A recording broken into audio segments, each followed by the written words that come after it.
What it do, YouTube? It's your boy Dale, man. We back in the trap. We open up another banger, man. Today, we got something completely different. A lot of us have seen this show growing up.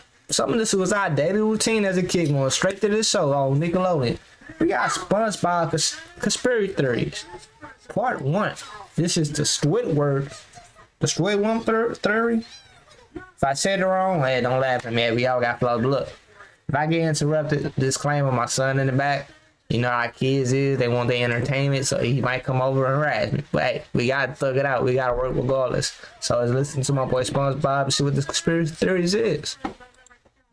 Squilliam Fancyson III is Squidward's rival from high school band class. So, I just took my private yacht across my private lake to my private heliport. He's more wealthy, popular, and talented than Squidward, and he always rubs it in his face. That's right. I'm living your dreams, Squidward. Oh, just succeeding in everything you've... Hey, bro, how messed up is to get a call from somebody but hey, I'm living your dream. Boy, I be mad, boy. We gotta fight. Failed in. But I intend to prove that he's a fraud, using his wealth to make himself seem more popular and talented than he actually is. He goes to ridiculously extreme and expensive lengths to humiliate Squidward and show his superiority, and I'm gonna prove it. SpongeBob is one of my favorite shows from my childhood. Even going back now and rewatching the old ones, it still holds up. You might think, it's just a kid's show, there's no continuity, there's nothing worth theorizing about, but the show constantly brings back characters and references to previous episodes. And if you look closely, you can connect the dots and find some very interesting stories. And today, I'm going to prove that Squilliam Fancyson III is a manipulative fraud. Evidence number 1, the pet hospital. We first meet Squilliam in Season 2, Episode 15, Band Geeks. The episode opens with Squidward playing the clarinet and getting a knock on the door.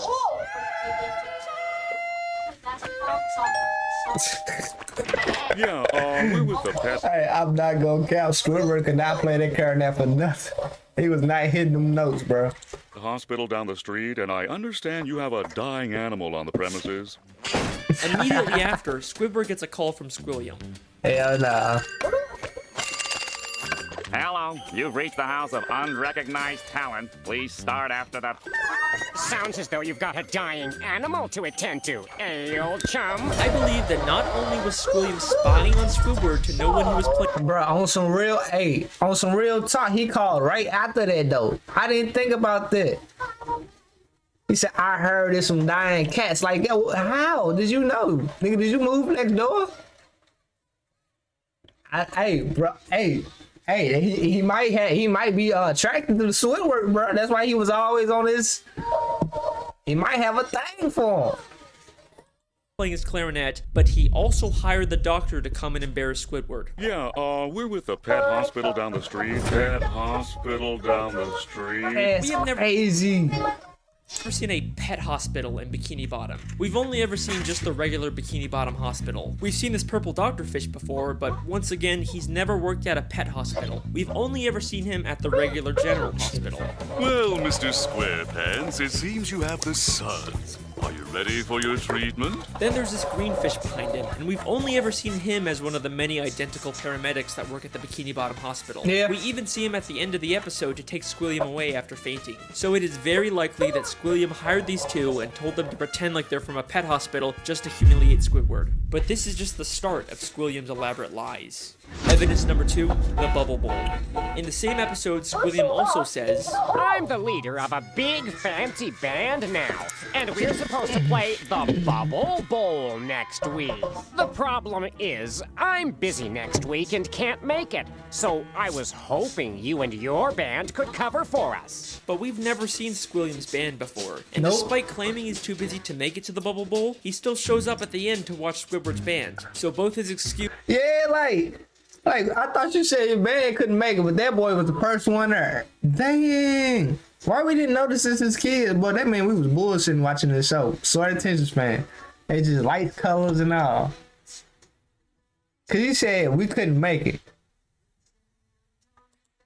and probably his band were made up to pressure Squidward into humiliating himself at the Bubble Bowl. Evidence number 3, Squilliam's friends. In Season 3, Episode 8, Squilliam returns. Squidward leaves for work and conveniently bumps into Squilliam and all of his fancy friends, despite Squilliam not seeming like the kind of guy that would come near the Krusty Krab. Them people eat at the Krusty Krab every day. He and his friends make fun of Squidward for working as a cashier. Hold it! Don't tell me! You're a cashier! Don't lie. If anybody watching this right now and this is your job, don't ever let nobody badmouth your job because they not putting food on your table. I don't care if you wipe ass as a CNA, you take out the trash, nigga, you hold a little sign up and you spin that bitch. As long as that job putting money on your table, don't care what nobody say, bro. Lying always makes it worse. But I believe that this encounter was planned out by Squilliam in advance, and he hired all of those people to pretend to be his friends. Take a look at Squilliam's friends. They're all nicely Regular dressed. people. You kind of get the sense They be that in a they're Krusty fancy, Krab. high-status members of Bikini Bottom, but they aren't. This is more like what the fancy rich people in Bikini Bottom look like. These are Facts. just some regular Bikini Bottom citizens. Most of them usually don't even wear nice clothes like this. And most of them are regulars at the Krusty Krab and would already know Squidward as the cashier. My daddy doesn't have enough slime! That's what I just said. These niggas at the Krusty Krab every day. Every episode, them niggas in line. These are not the type of people Squilliam would hang out with. I mean, why would Squilliam be hanging out with one of Pearl's teenage friends? At the end of the episode, Squilliam even admits to his whole life being fake. I made everything up about my life. I have no yachts, jets, or anything. I was only trying to impress you. And then, of course, he quickly says he's just kidding. Is that true? Of course not! I'm filthy stinking rich! But was he kidding? I mean, obviously he's rich, but is there a nugget of truth in there? Hey, bro, I'm not gonna lie. If you shop at... This is sounding good. Like the points this dude is pointing out are valid. They make sense. Right here, a little toy. It's my son's toy, man. He actually right here. If I can point, can I point that bitch? Let me see if I get his ass. Y'all see that little fur right there? Yeah. Yeah. That's him over there. Okay. Okay, we back. Once again conveniently bumps into him and reveals he's cleaned up so much trash that the city actually built a statue of him. Maybe if you clean up Bikini Bottom, they'll build a statue of you. Oh, wait! They've already built one of me! I cleaned up all of Bikini Bottom in only 1 week. I believe that once again, this encounter was staged by Squilliam. First off, if you filthy rich, why you just going around cleaning up everything? Like, no offense if you trying to save society, save planet Earth for Bikini Bottom type shit. Like, but if I'm rich, I'm not just going out there picking shit up. What's up, ball? And he actually paid to get that statue built. As Squilliam tells Squidward about the statue, a female fish admires it and says, Bless you, Squilliam Fancy Sim. Bless you. but if you remember, this is one of those Same friends chick. Squilliam likely paid, making her Same whole comment chick. feel very fake. By the end of the episode, Squilliam's statue gets destroyed. What's A up? police officer approaches and they have this exchange. This is your statue? It was. He gave him the ticket because it ain't supposed to have been there anyway. You even got a permit for the statue. Oh my God, we did not think of that. What you doing, bro? Squilliam admits that it's his statue, not the city's. And why else would the officer give him specifically a ticket if it was city property? Evidence number 5, the concert. In season 6, episode 17, Squidward watches Squilliam play the clarinet at a big fancy concert. Paid him He too, receives a probably. standing ovation, causing Squidward to leave angrily. But I Same believe dude. this entire concert is a scam. Not only has the audience been paid to cheer, but The nigga bought the venue, and that boy had money then. But he got all this money, and he worried about Squidward. I told you he want Squidward cheeks, bro. That's what he wants. Squilliam never even touches his instrument. Once again, many of the audience members were part of Squilliam's quote-unquote friends, but we also never actually see Squilliam play the clarinet. The episode opens right after he's finished his performance with the audience cheering, and one member of the audience says, He's such a great musician. He doesn't even have to touch an instrument to be brilliant. Maybe the real reason Squidward leaves so angrily is because the audience cheered for Squilliam even though he never even touched his clarinet. Maybe Squilliam is just as bad as Squidward at the clarinet and he's trying to hide it. Squilliam has gone to some pretty extreme lengths just to humiliate Squidward, but nothing. On some real, I ain't never heard him play his clarinet or anything. Have he ever played any instrument?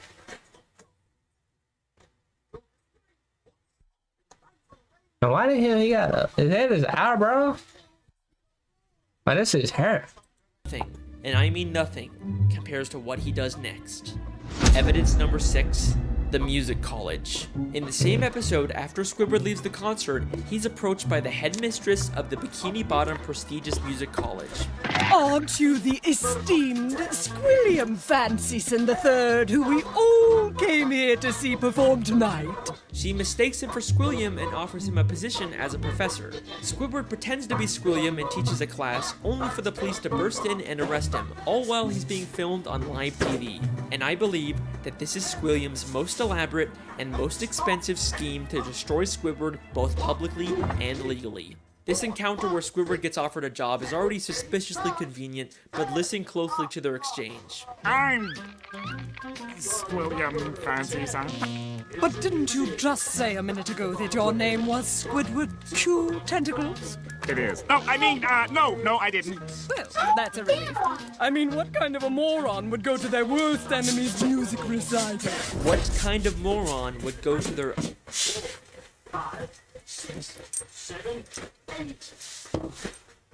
Hey, y'all need me to wind up for y'all? I like this. This is different. It got me thinking. Squilliam Fancyson. But didn't you just say a minute ago that your name was Squidward Q Tentacles? It is. No, I mean, no, I didn't. Well, that's a relief. I mean, what kind of a moron would go to their worst enemy's music recital? What kind of moron would go to their own enemy's music That's recital? facts. How does she know that Squidward and Squilliam are enemies? If she knew who Squidward was, then why didn't she recognize him? Why would she mistake him for Squilliam? This feels way too much like she was hired by Squilliam to set a trap for Squidward. And if that's not enough, the headmistress's associate is literally just a guy from the paid audience wearing a disguise. He just threw on some glasses to seem smart. Squilliam knew that Squidward couldn't resist the opportunity to teach a music class, even if it meant breaking the law. My very own music class. Then we get to the Bikini Bottom prestigious music college, and right off the bat, there's something very fishy about this place. The building itself is very green and grimy and has a very cheap metal look. Nothing about this says prestigious, except for the big sign on top, which feels like the only new thing about this building. Yeah. I think there is a very good chance that Squilliam just bought some old warehouse, then stuck a sign and some paint on it to disguise it as a college. I mean, look at these other schools in Bikini Bottom. They all have a very nice structure and a paint job, but this prestigious music college looks like a dumpster. And, Going into the classroom, not only does it have another one of Squilliam's friends, but if this is such a prestigious college, how did SpongeBob and Patrick get in here? Would you two numbs?